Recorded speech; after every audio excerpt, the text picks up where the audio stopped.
Pinabibilis na ng Land Transportation Office o LTO ang pagbibigay ng mga plaka sa mga may-ari ng sasakyan. Ikinatuwa naman yan ng mga motorista. Si Bernard Ferrer sa Detalye Live. Bernard. Ryan, nananatiling ang suspendido ang implementasyon ng patakaran tungkol sa improvised plate. Kaya naman, pinabibilisan na ni LTO Chief Assistant Secretary Vigor Mendoza sa tanggapan ng LTO ang paghahatid ng mga plaka sa mga may-ari ng sasakyan.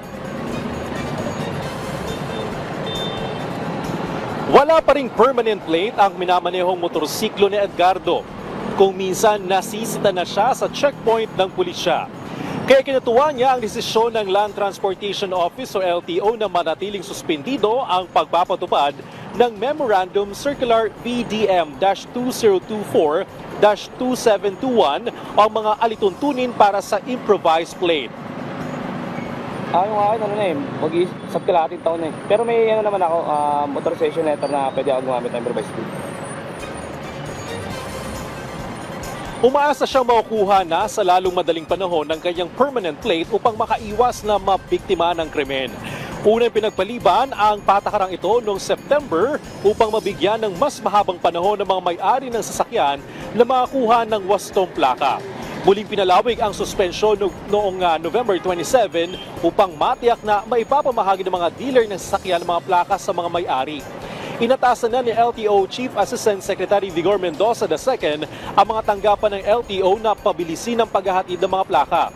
Maliban dito, suspindido rin ang Memorandum Circular VDM-2024-2722 kasunod ng kahilingan ng motorcycle rider na mabigyan sila ng karagdagang panahon para makasunod sa mga kinakailangan ng motorcycle taxi pilot study.